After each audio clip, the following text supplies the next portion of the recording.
ഇപ്പോൾ ഒരുപാട് ആളുകളും പൊളിറ്റിക്കലായി ചിന്തിക്കുന്നവർ, അല്ലെങ്കിൽ എനിക്ക് പാർട്ടിയില്ല, എനിക്ക് പൊളിറ്റിക്സിനെ കുറിച്ച് അറിയണ്ടെന്ന് പറയുന്ന ഒരാളുകളുടെ ഒരു കൂട്ടമാണ്. അപ്പോൾ ചിലർക്ക് ഒന്നുമില്ല, ഒരു പക്ഷവുമില്ല, നിഷ്പക്ഷരായി പോകുന്ന ആളുകളുണ്ട്. അങ്ങനെയുള്ള ആളുകളോട് അവർ കോൺഗ്രസ് തിരഞ്ഞെടുക്കണമെങ്കിൽ സർ പറയുന്ന ഒരു റീസൺ എക്സ്പ്ലനേഷൻ എന്തായിരിക്കും? ഈ ക്വസ്റ്റിന് രണ്ട് പാർട്ടുണ്ട്.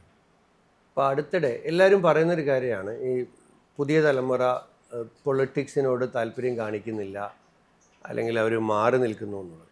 യഥാർത്ഥത്തിൽ ഞാൻ അടുത്തിടെ ഒരു യൂട്യൂബ് ഇൻ്റർവ്യൂവിൽ ജാവേദ് അക്തറിനോട് ഇതേ ചോദ്യം ചോദിച്ചു.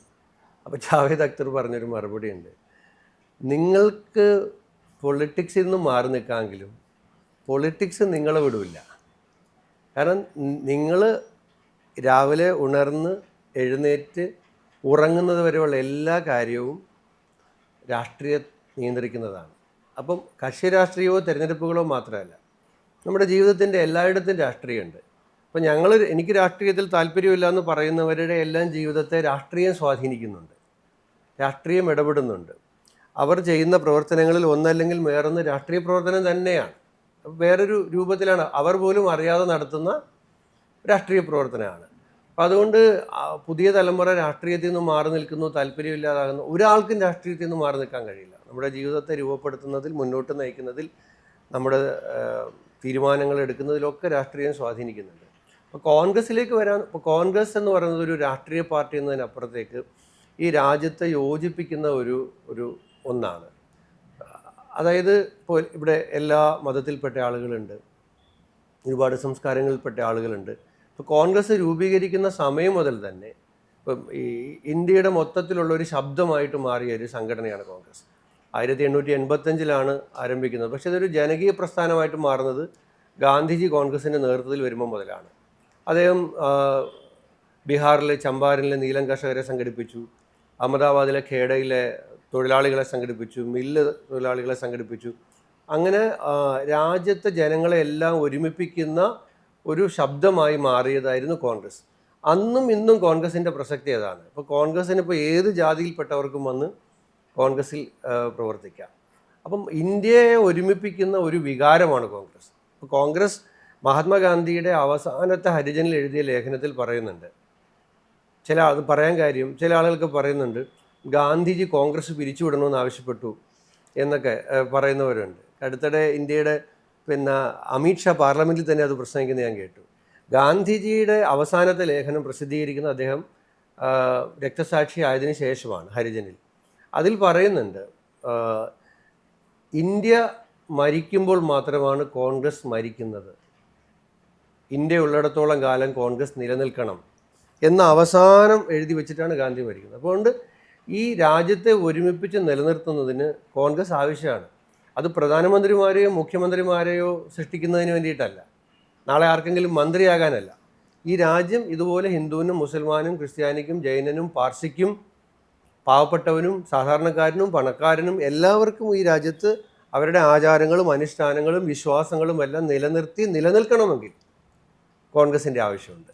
ആ നിലയ്ക്കാണ് ഞങ്ങൾ ഇപ്പോൾ ഒരാളെ കോൺഗ്രസ്സിലേക്ക് സ്വീകരിക്കുന്ന ഒരാളോട് ഞങ്ങൾ പറയുന്നത്, നിങ്ങൾക്ക് വേണ്ടിയിട്ടല്ല, നമുക്ക് വേണ്ടി, രാജ്യത്തിന് വേണ്ടിയിട്ട് ഇതിനെ നിലനിർത്തേണ്ടതായിട്ടുണ്ട്. അപ്പോൾ അതാണ്. സാർ ഒരിക്കൽ ഉമ്മൻചാണ്ടി സാറിനെ കുറിച്ച് വായിച്ചൊരു ലേഖനത്തെക്കുറിച്ച് പറഞ്ഞിട്ടുണ്ട്, വിശ്രമിച്ചാൽ ക്ഷീണിക്കുന്ന ഒരേ ഒരാളേ ഉള്ളൂ, അത് ഉമ്മൻചാണ്ടി സാറാണ് എന്ന്. അദ്ദേഹമില്ലാത്ത കോൺഗ്രസിനെ ആ വിടവ് എത്രത്തോളം ബാധിച്ചിട്ടുണ്ട്? അദ്ദേഹത്തിനൊപ്പോൾ അനുഭവങ്ങൾ ഉണ്ടാവില്ലേ? എനിക്കൊരു മാധ്യമ പ്രവർത്തകനാണ് എന്നോടത് പറഞ്ഞത്. പക്ഷെ എനിക്കത് ഭയങ്കരമായിട്ട് പിന്നീട് അത് പറഞ്ഞിട്ട് ഞാൻ വീണ്ടും ആലോചിച്ചു. കാരണം അദ്ദേഹം ഉമ്മൻചാണ്ടിയെക്കുറിച്ച് പറഞ്ഞത് ഇങ്ങനെയാണ്. എൻ്റെ ഒരു സ്നേഹിതനാണ്, കോഴിക്കോടുള്ള മാധ്യമപ്രവർത്തകനാണ് ഷൈബിൻ നന്മണ്ട, ഒരു ജേർണലിസ്റ്റാണ്. അദ്ദേഹം പറഞ്ഞൊരു വാചകമാണ്, ഈ വിശ്രമിക്കുമ്പോൾ ക്ഷീണിക്കുന്നയാളാണ് ഉമ്മൻചാണ്ടി. സാധാരണ മനുഷ്യർ ക്ഷീണിക്കുമ്പോൾ എന്ത് ചെയ്യും? ഇനി അല്പനേരം വിശ്രമിക്കാം, ഇതാണല്ലോ സാധാരണ. ക്ഷീണിക്കുമ്പോൾ വിശ്രമിക്കും. ഉമ്മൻചാണ്ടി തിരിച്ചാണ്, വിശ്രമിച്ചാൽ പുള്ളി ക്ഷീണിക്കും, അതുകൊണ്ട് വിശ്രമിക്കത്തില്ല, വിശ്രമമില്ലാതെ പ്രവർത്തിക്കും. എനിക്ക് അദ്ദേഹത്തോടൊപ്പം ഒരുപാട് യാത്ര ചെയ്യാൻ അവസരമുണ്ടായിട്ടുണ്ട്. അദ്ദേഹം മുഖ്യമന്ത്രി ആയിരുന്നപ്പോൾ ആലപ്പുഴയിൽ ബഹുജന സമ്പർക്ക പരിപാടി. അപ്പോൾ രാവിലെ 8 മണിക്ക് തുടങ്ങി നിന്നുകൊണ്ടാണ് ആളുകളുടെ നിന്ന് പരാതി വാങ്ങുന്നത്. എന്നിട്ട് ആ പരാതിയിൽ നിന്നുകൊണ്ട് തന്നെ അതിൻ്റെ തീരുമാനങ്ങൾ നടപടികൾ കുറിക്കും. കളക്ടർമാരെ മറ്റു ഉദ്യോഗസ്ഥരെ വിളിച്ചു വരുത്തും, അവർക്ക് നിർദ്ദേശം കൊടുക്കും. ഞങ്ങളൊക്കെ ഇങ്ങനെ കൂടെ നിൽക്കുകയാണ്. ഞാൻ ആലപ്പുഴയിൽ നിന്നുള്ള MLA ആണ്, ചെങ്ങന്നൂർ MLA ആണ്. ഉച്ചയായി, നമ്മളെല്ലാം ഉച്ചഭക്ഷണം കഴിക്കാൻ പോയി. അദ്ദേഹം ഉച്ചഭക്ഷണത്തിൻ്റെ ഗ്യാപ്പ് എടുത്തില്ല. ഇൻ്റർവെൽ ഇല്ലാതെ അവിടേക്ക് കരിക്കും വെള്ളമോ ചൂടുവെള്ളമോ കൊടുക്കും, ചായ കൊണ്ട് കൊടുക്കും, അത് നിന്നുകൊണ്ട് കുടിക്കും. വീണ്ടും ആളുകളെ കാണുന്നു. വൈകുന്നേരമായി, രാത്രിയായി, ഞങ്ങളൊക്കെ ഭക്ഷണം കഴിക്കാൻ വേണ്ടി പോയി. അപ്പോൾ അവിടെ പരാതി കൊടുക്കാൻ വരുന്നവർക്കും കൗണ്ടറിൽ ഭക്ഷണത്തിൻ്റെ കൗണ്ടറുണ്ട്, അവിടെ പോയിട്ട് അവർക്കും ഭക്ഷണം കഴിക്കാം. 12 മണിയായി രാത്രി. അതേപോലെ നിന്ന ആളുകളെ ആ പന്തലിൽ നിന്ന് ആളുകൾ നിറഞ്ഞു നിൽക്കുകയാണ്, ആളുകൾ വന്നുകൊണ്ടിരിക്കുക. ഞാൻ അദ്ദേഹത്തിനോട് എത്ര പ്രായവ്യത്യാസമുണ്ട്. 12 ആയപ്പോഴത്തേക്ക് ഞാൻ ക്ഷീണിച്ചു. ഞാൻ ആ താഴെ പന്തലിലോട്ട് പോയിട്ട് 2 ബെഞ്ച് അടുപ്പിച്ചിട്ടിട്ട് ഞാൻ 1 മണിക്കൂർ ഉറങ്ങി. 1 മണിക്കൂറൊക്കെ ആയപ്പോഴത്തേക്ക് ഉണർന്നിട്ട് ഞാൻ സ്റ്റേജിലോട്ടാണ് നോക്കുന്നത്, അവിടെ കഴിഞ്ഞു വന്നു. അപ്പോഴും അദ്ദേഹം നിന്ന് ക്ഷമയോടുകൂടി ഒരാളോടും ചൂടാകാതെ നിന്ന് പരാതി കേൾക്കുന്നു, പരിഹാരം കുറിക്കുന്നു, കളക്ടറെ വിളിക്കുന്നു, തഹസിൽദാരെ വിളിക്കുന്നു, ഉദ്യോഗസ്ഥരെ വിളിക്കുന്നു. 4:30 മണി, ഒരു 3 മണിയൊക്കെ ആയപ്പോൾ ഞങ്ങൾ പറഞ്ഞു, ഇനി ഒരു 100 ആളേ ഉള്ളൂ, ഈ 100 ആളുടെ നിന്ന് ഒരുമിച്ച് പരാതി വാങ്ങിക്കാം, നമുക്ക് സോർട്ട് ചെയ്ത് ഉദ്യോഗസ്ഥന്മാരെ ഏൽപ്പിക്കാം. അവർ സോർട്ട് ചെയ്ത് നാളെ സാറിന് ഓഫീസിൽ കൊണ്ടുതരും.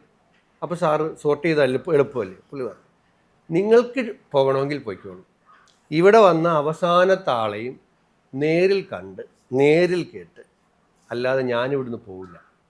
4:30 മണിയായപ്പോൾ അത് അവസാനിച്ചു. അവസാനത്തെ ആളെയും കണ്ടു.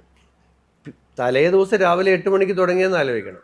പിറ്റേ ദിവസം പുലർച്ചെ 4:30 മണിയായി. അപ്പോൾ അതുവരെ അദ്ദേഹം ഈ വെള്ളം കുടിക്കുന്നതല്ലാതെ ഒന്നും കഴിച്ചിട്ടില്ല. ഞങ്ങൾ അദ്ദേഹത്തെ കൊണ്ട് ആലപ്പുഴ ഗസ്റ്റ് ഹൗസിൽ പോയി. അപ്പോൾ അവിടെ നല്ല ചൂട് കഞ്ഞിയും പയറും ഒക്കെ എടുത്ത് വെച്ചിട്ടുണ്ടായിരുന്നു. അത് അദ്ദേഹത്തിന് കഴിക്കാൻ കൊടുത്തു. അദ്ദേഹം കഴിച്ചു. അതാണ് അദ്ദേഹം തലേ ദിവസം ബ്രേക്ക്ഫാസ്റ്റിന് ശേഷമുള്ള ആദ്യത്തെ ഭക്ഷണം. അത് കഴിച്ച് എന്നിട്ട് പുള്ളി ഒന്ന് ഫ്രഷ് ആകാനായിട്ട് റൂമിൽ പോയി. അപ്പോൾ ഞങ്ങൾ പുള്ളീൻ്റെ അടുത്ത് പറഞ്ഞു, സാറൊരു കാര്യം ചെയ്യും, സാറ് കിടന്ന് ഉറങ്ങിക്കോ, ഒരു 8:30-9 മണിയാകുമ്പോഴത്തേക്ക് വരാം, ബ്രേക്ക്ഫാസ്റ്റ് കഴിക്കുന്ന സമയമാകുമ്പോഴത്തേക്ക് ഞങ്ങൾ വരാം, സാറ് അതുവരെ ഒന്ന് ഉറങ്ങിക്കുമെന്ന്. അപ്പോൾ 4:30 മണിയായി. അല്ല, നിങ്ങളവിടെ വെയിറ്റ് ചെയ്യുമെന്ന് പറഞ്ഞ് ഞങ്ങൾ നോക്കുമ്പോൾ പുള്ളി ഒരു 5-6 മിനിറ്റ് കഴിഞ്ഞപ്പോഴത്തേക്കും കുളിച്ച് റെഡിയായി ഡ്രസ്സൊക്കെ മാറി വന്ന് നിൽക്കുകയാണ്. ഞങ്ങൾ വെച്ച് എന്ത് പരിപാടി? നാളെ രാവിലെ എനിക്ക് തൃപ്പൂണിത്തുറയിൽ പരിപാടിയുണ്ട്, കിടന്നാൽ ഞാനങ്ങ് ഉറങ്ങിപ്പോവും, അവിടെ രാവിലെ 8 മണിക്ക് എത്തേണ്ടതാണ്, സമയത്ത് എത്താൻ പറ്റില്ല, അതുകൊണ്ട് ഞാനങ്ങ് തൃപ്പൂണിത്തുറയ്ക്ക് പോവുകയാണ്, നിങ്ങൾ പൊക്കോന്ന് പറഞ്ഞിട്ട് അദ്ദേഹം കാറിൽ കയറിപ്പോയി. 1 മിനിറ്റ് ഉറങ്ങാതെ ഞാനതാണ്, നമ്മളിത് കാണുന്ന ഒരാൾ നമുക്ക് കിട്ടുന്നൊരു പാഠമാണ്. നമ്മൾ ആരുടെ മുമ്പിലും മുഷിയില്ല. അദ്ദേഹത്തിന് ഒരനുഭവം കൂടെ ഞാൻ പറയാം. അദ്ദേഹത്തെക്കുറിച്ചൊരു കഥയുണ്ട്. ഈ പുള്ളിക്ക് നമുക്കിപ്പോൾ സന്തോഷം കിട്ടാൻ വേണ്ടി സിനിമ കാണാൻ പോകും, പാട്ട് കേൾക്കും, പുസ്തകം വായിക്കും. ഇദ്ദേഹത്തിന് എങ്ങനെയാണ് സന്തോഷം കിട്ടുന്നത്? അപ്പം ഒരിക്കൽ പുതുപ്പള്ളി പള്ളിയിൽ പെരുന്നാളിൻ്റെ പരിപാടിക്ക് മോഹൻലാലായിരുന്നു അതിഥിയായിട്ട് വന്നത്. ഇദ്ദേഹത്തെക്കുറിച്ച് കേൾക്കുന്ന കഥയാണ്, സത്യമാണോന്ന് അറിയില്ല. പക്ഷേ ഇവർ വന്നു എന്നുള്ളതും പുള്ളി ഉണ്ടായിരുന്നു, അതൊക്കെ സത്യം, അതൊക്കെ നമ്മൾ ഫോട്ടോയും TV-യിലും ഒക്കെ കണ്ടതാണ് എല്ലാ പ്രോഗ്രാമും. മോഹൻലാലും ഉമ്മൻചാണ്ടി സാറും അടുത്തടുത്താണ് ഇരിക്കുന്നത്. കുറേ നേരമായിട്ട് ഇങ്ങനെ ഇരിക്കുകയല്ലേ. അപ്പം മോഹൻലാലിന് എന്തെങ്കിലും ഒന്ന് കുശലം ചോദിക്കണമല്ലോ പുള്ളിയോട്. അപ്പം ലാലേട്ടൻ പുള്ളിയോട് ചോദിച്ചു, ഈ തിരക്കിൻ്റെ ഇടയിൽ സാറിന് സിനിമയൊക്കെ കാണാനുള്ള സമയം കിട്ടാറുണ്ടോ എന്ന് ചോദിച്ചു. അപ്പോൾ പുള്ളി പറഞ്ഞു, കാണാറുണ്ട്. അപ്പോൾ ചോദിച്ചു, ഏത് സിനിമയാണ് അവസാനം കണ്ടത്? മഞ്ഞിൽ വിരിഞ്ഞ പൂക്കളും. പിന്നെ മോഹൻലാൽ പുള്ളിയോട് പിന്നെ സിനിമയെക്കുറിച്ചുള്ളതൊന്നും ചോദിച്ചില്ല. ഇത് ഞാൻ കേട്ടിട്ടുണ്ട്. ഒരിക്കൽ പുള്ളിയുടെ ഓഫീസുണ്ട്, നിയമസഭ നടക്കുകയാണ്. നിയമസഭ നടക്കുമ്പം പുള്ളിയുടെ നിയമസഭയ്ക്കകത്തൊരു ഓഫീസുണ്ട്. അതിനകത്ത് ഞാൻ സാറിനെ കാണാൻ ചെല്ലുമ്പം ഈ മൈ ഡിയർ കുട്ടിച്ചാത്തൻ ആധുനിക സാങ്കേതിക വിദ്യയൊക്കെ ഉപയോഗിച്ച് രണ്ടാമത് അവർ പുറത്തിറക്കുകയാണ്. അപ്പോൾ അതിൻ്റെ പ്രൊഡ്യൂസറും സാറിനൊരു ഇൻവിറ്റേഷൻ കൊടുക്കാൻ വന്നിട്ടുണ്ട്. നമ്മൾ ചെല്ലുമ്പോൾ അവർ നമുക്കും തന്നു. നമ്മൾ തന്നു, നിങ്ങളും കാണാൻ വരണം വൈകുന്നേരം 6 മണിക്ക് കൈരളിയിലോ മറ്റോ ആണ്. അപ്പം സാറിനെ ഏൽപ്പിച്ചു. അവർ പോയി കഴിഞ്ഞപ്പം ഞാൻ പറഞ്ഞു, സാറേ ഞാനൊന്ന് ഷാഫി എൻ്റെ കൂടെ ഉണ്ട്, ഒന്ന് പോകണം ഇതിന്. ഞാൻ സിനിമയ്ക്കൊന്നുമില്ല, ഇവിടെ വൈകുന്നേരം ഒരുപാട് മീറ്റിങ്ങുകളുണ്ട്, കാര്യങ്ങളുണ്ട്. ഞാൻ പറഞ്ഞു, അവരത്ര സ്നേഹത്തോടെ ഒന്ന് വിളിച്ചതല്ലേ, ഇവരുടെ എല്ലാം അച്ഛനെയും മുത്തശ്ശനെയും നവോദയ അവരെല്ലാം സാറിന് പരിചയമുള്ളതല്ലേ, അവരുമായിട്ടൊക്കെ അടുപ്പുണ്ടായിരുന്നല്ലേ, അത് സ്നേഹത്തോടെ ഒന്ന് വിളിച്ചതല്ലേ, എന്തായാലും പോകണമെന്ന് പറഞ്ഞു. അങ്ങനെ ഞങ്ങൾ വൈകുന്നേരം 6 മണിക്ക് നിർബന്ധിച്ച് പുള്ളീനെ വലിച്ച് പിടിച്ച് വണ്ടിക്കകത്ത് കയറി നമ്മളും കൂടെ കയറി അവിടെ പോയി. അവിടെ ചെന്നു, മറ്റേ കണ്ണാടിയൊക്കെ തന്നു, കണ്ണാടിയെല്ലാം വെച്ച് നമ്മളിരിക്കുകയാണ്. തൊട്ടപ്പുറത്ത് മാണി സാറും ഇരിപ്പുണ്ട്. സിനിമ അങ്ങോട്ട് തുടങ്ങി. അപ്പോൾ മാണി സാറാണെങ്കിൽ അവിടെ സ്ക്രീനിലുള്ള ഓരോ ഈ സംഭവങ്ങൾക്കും പുള്ളിയുടെ എക്സ്പ്രഷൻ കേൾക്കാം നമുക്ക് ഇവിടുന്ന്. അവിടെ വിഷമമാണെങ്കിൽ പുള്ളിയുടെ വിഷമം, ഇത് പിന്നെ ഇടയ്ക്ക് ഈ കുന്തം കല്ലൊക്കെ വന്ന് വീഴുമ്പോഴത്തേക്ക് തലപുറയിലോട്ട് ഇടിക്കും. അപ്പം സാറ് കുറേ, ഇപ്പം ഇത് സിനിമയല്ലേ, ഇരുട്ടും വെളിച്ചവും ഒക്കെ വരുമല്ലോ. ഏതോ ഒരു സീനിൽ ഇരുട്ട് വന്നിട്ട് പിന്നെ നമ്മൾ നോക്കുമ്പോൾ നമ്മുടെ അടുത്തിരുന്ന ആളെ കാണുന്നില്ല. സാറ് മുങ്ങി. ഒരു 15-20 മിനിറ്റ് ഉമ്മൻചാണ്ടി സാറ് കഷ്ടിച്ച് അവിടെ ഇരുന്നിട്ടുണ്ടാവും. ഞാൻ പിന്നെ അത് ആലോചിച്ചു. അപ്പം സാർ അവിടെ ഇരുന്നപ്പോഴെല്ലാം ഉമ്മൻചാണ്ടി സാറിൻ്റെ മനസ്സിലെ ചിന്ത, എന്നെ കാണാൻ സെക്രട്ടേറിയറ്റിലെ എൻ്റെ ഓഫീസിൽ കാസർഗോഡ് നിന്നും കണ്ണൂരിൽ നിന്നൊക്കെ വന്നിട്ടുള്ള ആൾക്കാരുണ്ടാവും, പാവപ്പെട്ടവർ, സാധാരണക്കാർ. അവർ തിരിച്ചു പോകാനുള്ള ട്രെയിൻ ടിക്കറ്റും എടുത്തായിരിക്കും വന്നിരിക്കുന്നത്.